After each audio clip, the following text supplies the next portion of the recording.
হযরত আদম আলাইহিস সালামের দুই পুত্র ছিল, হাবিল আর কাবিল। কিন্তু কাবিল হাবিলকে হত্যা করায় হযরত আদম আলাইহিস সালামকে আল্লাহ তাআলা আরেকটা সন্তান দিলেন, সেটা হচ্ছে শীস আলাইহিস সালাম।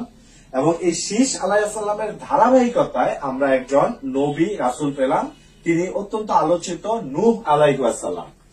এই হযরত আদম আলাইহিস সালাম থেকে নূহ আলাইহিস সালামের মাঝখানে আসার সময় হচ্ছে 1000 বছর, এবং আদম আলাইহিস সালাম থেকে নূহ আলাইহিস সালাম হচ্ছে দশম পুরুষ, অর্থাৎ আদম আলাইহিস সালামের পরবর্তীতে নূহ আলাইহিস সালাম দশম পুরুষ, এবং আদম আলাইহিস সালাম থেকে নূহ আলাইহিস সালামের সময়কার পার্থক্য হচ্ছে 1000 বছর। তো এই নূহ আলাইহিস সালামের সন্তান ছিল 4টি। 4 সন্তানের মধ্যে সর্বশেষ যে ইয়াম, এই ইয়াম সৃষ্টিকর্তাকে স্বীকার করে না, আল্লাহকে স্বীকার করে না, যার ফলে নূহের যে প্লাবনের কথা আমরা জানি, সেই প্লাবনে ইয়ামের মৃত্যু ঘটে। কিন্তু বাকি যে 3 সন্তান আছে, অর্থাৎ সাম, হাম আর ইয়াফিস, এই 3 সন্তান থেকে 3টি গোত্রের যাত্রা শুরু হয়। এই সাম থেকে হয় হচ্ছে সেমেটিক গোত্র, হাম থেকে হয় হচ্ছে হেমেটিক, আর ইয়াফিস থেকে হয় হচ্ছে ইন্দো ইউরোপীয়। অর্থাৎ আমরা আজকে সেমেটিক নামে যাদেরকে চিনি তারা হচ্ছে যে আরব আর ইহুদি, অর্থাৎ সেমেটিক, এই সাম থেকে সেমেটিক আরব আর ইহুদি যারা আছে তারা, হাম থেকে হচ্ছে হেমেটিক যারা মিশরীয়, প্লাস হচ্ছে যারা ইরাকে বসবাস করে ইরাকি যারা, তারা হচ্ছে হেমেটিক, আর ইন্দো ইউরোপীয় বলতে ইউরোপের, ইরানের, ভারতের এই অংশগুলি জনগোষ্ঠীকে আমরা ইন্দো ইউরোপীয় হিসেবে জানি। সো এই সাম থেকে সেমেটিক, হাম থেকে হেমেটিক আর ইয়াফিস থেকে হচ্ছে ইন্দো ইউরোপীয় জনগোষ্ঠী আসে। এই সাম জনগোষ্ঠী থেকেই হযরত ইব্রাহিম আলাইহিস সালাম আসেন। হযরত ইব্রাহিম আলাইহিস সালামের ছিল 2 স্ত্রী, বড় স্ত্রী হচ্ছে সারাহ আর ছোট স্ত্রী হচ্ছে হাজেরা। এই সারাহ এর ঘরে আসে হচ্ছে ইয়াকুব আলাইহিস সালাম, আর হাজেরার সন্তান হচ্ছে ইসমাইল আলাইহিস সালাম। তো আল্লাহ তাআলার হুকুমে এই ইব্রাহিম আলাইহিস সালাম সারাহকে ইয়াকুব আলাইহিস সালাম সহ যে রেখে আসেন হচ্ছে জেরুজালেমে, আর হাজেরা, বিবি হাজেরাকে ইসমাইল আলাইহিস সালাম সহ রেখে আসেন হচ্ছে মক্কাতে। অর্থাৎ ইব্রাহিম আলাইহিস সালামের বংশধর থেকে যে পরবর্তীতে 2টি ধারার সূত্রপাত হয়, তার একটি হয় জেরুজালেম থেকে, আরেকটি হয় মক্কা থেকে। তো এই মক্কাতে ইসমাইল আলাইহিস সালামের পরে খুব বেশি নবী রাসূল আসেননি। একেবারে শেষ সময়ে আমরা পাই হযরত মুহাম্মদ সাল্লাল্লাহু আলাইহি ওয়াসাল্লামকে। আর এইদিকে যে জেরুজালেমে যে রেখে আসলো সারা আর ইয়াকুব আলাইহিস সালাম, এই ইয়াকুব আলাইহিস সালামের ছিল 12 ছেলে। এই 12 ছেলের মধ্যে উল্লেখযোগ্য 2 জন ছেলে, একজন হচ্ছে ইয়াহুদা আর একজন হচ্ছে ইউসুফ আলাইহিস সালাম। তো এই ইয়াহুদা ছিল বড়, এবং ইয়াহুদার পরবর্তী প্রজন্ম এতটাই বিস্তার লাভ করেছিল যে এই ইয়াহুদা থেকেই পরবর্তীতে ইহুদি জাতটা আসে, অর্থাৎ ইহুদি নামটা আসে হচ্ছে ইয়াহুদা থেকে, আর তার পরবর্তীতে বংশধররাই কিন্তু ইহুদি নামে পরিচিতি লাভ করে। আরেকটা বিষয় জানিয়ে রাখি যে ইয়াকুব আলাইহিস সালামের কিন্তু আরেকটা নাম ছিল, সেটা হচ্ছে ইসরায়েল। ইয়াকুব আলাইহিস সালামের আরেকটা নাম হচ্ছে ইসরায়েল। আজকের দিনে যে রাষ্ট্র ইসরায়েল, এটা কিন্তু এই ইয়াকুব আলাইহিস সালামের ইসরায়েল নাম থেকে নেওয়া। এবং উনার যে বংশধর আছে, অর্থাৎ ইয়াকুব আলাইহিস সালামের পরবর্তী যে বংশধর, তারাই কিন্তু ইতিহাসে বনি ইসরায়েল নামে পরিচিত, যে বনি ইসরায়েল নিয়ে পবিত্র কোরআন শরীফে একটি সূরাই আছে। তো এই যে ইয়াহুদা, এই ইয়াহুদা থেকে ইহুদি জাত আসে, এটা কিন্তু ইহুদি জাত, ইহুদি ধর্ম না। ইহুদি ধর্মের ব্যাপারটা আরো পরে আসে। ইহুদি ধর্মের ব্যাপারটা বুঝতে হলে আমাদেরকে ইউসুফ আলাইহিস সালামের ঘটনাটা জানতে হবে। ইউসুফ আলাইহিস সালাম ছোট ভাই ছিল তাদের। সো এই 11 ভাই মিলে এই ইউসুফ আলাইহিস সালামের বিরুদ্ধে একটা ষড়যন্ত্র করে, তারা তাকে কুয়ায় নিক্ষেপ করে হত্যা করতে চায়। কিন্তু ঘটনাক্রমে ইউসুফ আলাইহিস সালাম বেঁচে যান, এবং মিশরের কিছু বণিক তাকে কিনে নিয়ে যায়। ঘটনাচক্রে তিনি মিশরের প্রথমে জেলে থাকেন, তারপর খাদ্যমন্ত্রী হন, এবং একটা পর্যায়ে মিশরের শাসনভার গ্রহণ করেন, অর্থাৎ মিশরের রাজা হন ইউসুফ আলাইহিস সালাম। তো এই ইউসুফ আলাইহিস সালাম পরবর্তীতে তার 12 অর্থাৎ আর যে 11 ভাই আছে, তারা একটা সময় জেরুজালেমে যখন খুব বাজে অবস্থার মধ্যে ছিল, খুব ভালো একটা অবস্থার মধ্যে ছিল না, তাদেরকে নিয়ে আসেন হচ্ছে মিশরে। অর্থাৎ এই ইহুদি যারা ছিল তারা কিন্তু জেরুজালেম থেকে পরবর্তীতে কোথায় যায়? পরবর্তীতে যায় হচ্ছে মিশরে। সেই মিশরে তারা বারবার অভিশপ্ত হয়। সেটা কিভাবে হয় এটা জানতে আমাদেরকে আরেকটা স্লাইডের দিকে যেতে হবে। হযরত ইউসুফ আলাইহিস সালাম যখন মিশরে রাজত্ব শুরু করেন, মিশরের রাজা হন, তখন তিনি ওই যে জেরুজালেম, যার আরেক নাম ছিল কেনান, এই জেরুজালেম থেকে তার বাকি ভাইদেরকে এখানে নিয়ে আসেন, কারণ তার ভাইরা সেখানে খুব ভালো একটা অবস্থায় ছিল না, নিয়ে আসেন। তো এখানেও কিন্তু তার মানে ইহুদি জাতিটা কেনান থেকে, জেরুজালেম থেকে চলে আসে হচ্ছে মিশরে। এই মিশরে এসে তারা একটা রাজকীয় জীবন যাপন করে, কিন্তু এরা বারবার ইতিহাসে অভিশপ্ত হয়েছে আল্লাহ তাআলার অবাধ্যতার কারণে। তো এই 12 ভাই রাজকীয় জীবন যাপন করেন। একসময় তারা আল্লাহ অবাধ্য হন, অবাধ্য হওয়ার ফলে সৃষ্টিকর্তা আল্লাহ তাআলা তাদেরকে আবার ফেরাউনের গোলাম করে তোলেন। তাদের অবস্থা আবার খারাপ হয়, তারা ফেরাউনের গোলাম হিসেবে থাকে।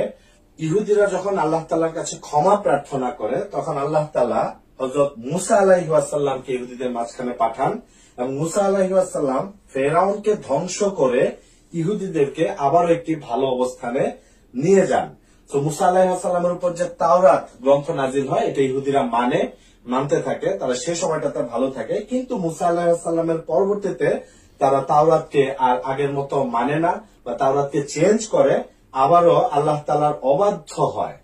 বনি ইসরাইল যখন আল্লাহর আবার অবাধ্য হলো, তারা আবার ক্ষমা প্রার্থনা করলো, তখন আল্লাহ তাআলা তাদের জন্য এক রাজা নিযুক্ত করলেন, তার নাম হচ্ছে তালুত।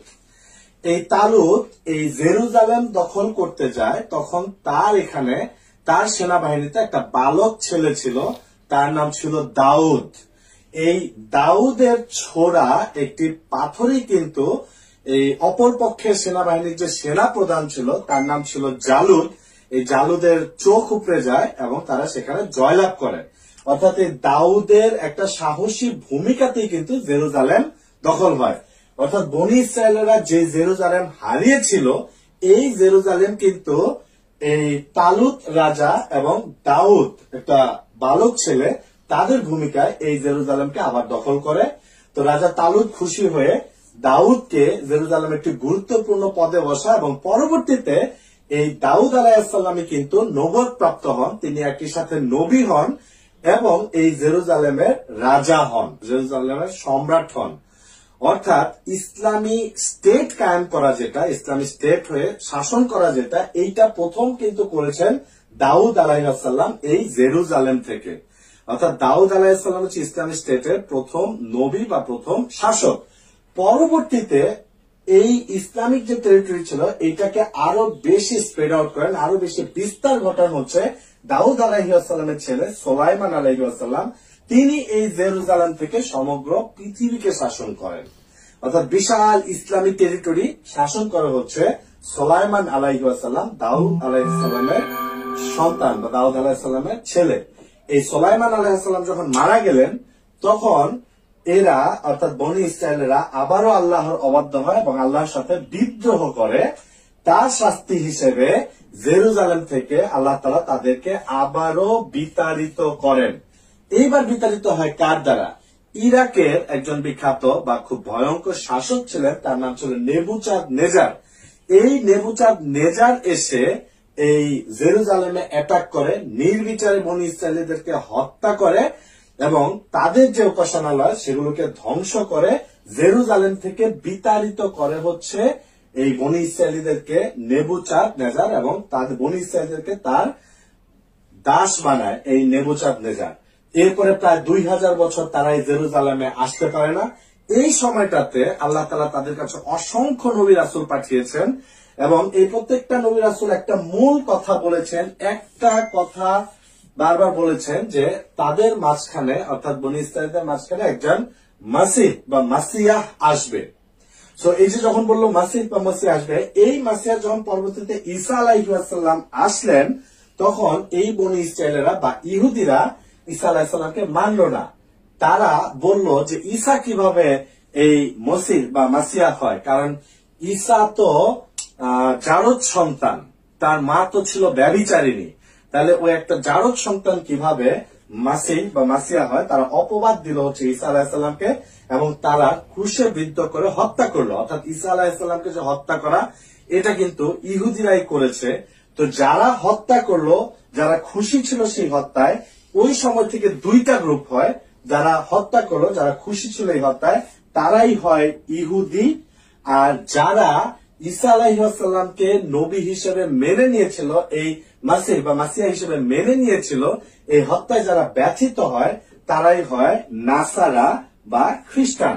অর্থাৎ সেই সময় থেকে দুইটা ধারার সূত্রপাত, একটা হচ্ছে ইহুদি আর একটা হচ্ছে খ্রিস্টান। এই ইহুদি, খ্রিস্টান এবং মুসলিম তিনটা ধর্মের একটা জায়গায় মিল আছে।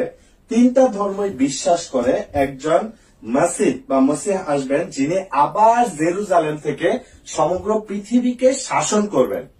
এখন খ্রিস্টানরা এই যে মাসিহ আসবেন, এই খ্রিস্টানরা জানে যে ঈসা আলাইহিসসালাম আবার আসবেন, তিনি জেরুজালেম থেকে সমগ্র পৃথিবীকে শাসন করবেন। আমরা মুসলমানেরও জানি, পবিত্র কোরআনে আল্লাহ তাআলা ঘোষণা করেছেন যে যেটা আমরা দেখেছি যে ঈসা আলাইহিসসালামকে ক্রুশবিদ্ধ হত্যা করা হয়, কিন্তু আল্লাহ তাআলা কোরআনে ঘোষণা দিলেন ওনাকে হত্যা করেন না, ওনাকে তিনি তুলে নিয়ে গেছেন। এই ঈসা আলাইহিসসালাম আবারও আসবে এবং ইমাম মাহদির সাথে একত্রিত হয়ে এই জেরুজালেম থেকে আবার সমগ্র পৃথিবীকে তারা শাসন করবে। খ্রিস্টান এবং মুসলমান তারাও বিশ্বাস করে যে এই জেরুজালেম থেকে আবার পুরো পৃথিবী শাসিত হবে।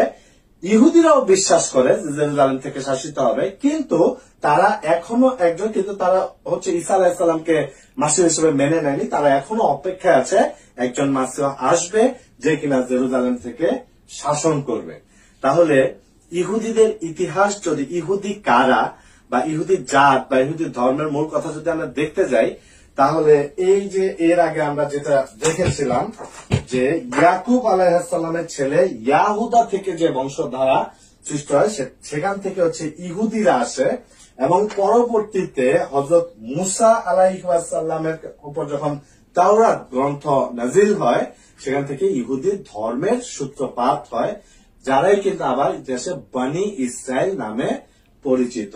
তো তিনটা ধর্মের মধ্যেই একটা কমন মিল, তিনটা ধর্ম হচ্ছে একত্ববাদী ধর্ম, একজন সৃষ্টিকর্তাকে স্বীকার করে নেয় এবং তিনটা ধর্মেরই উৎস বা মূল হিসেবে কিন্তু হযরত ইব্রাহিম আলাইহিসসালামকে আদি পিতা হিসেবে মেনে নেওয়া হয়।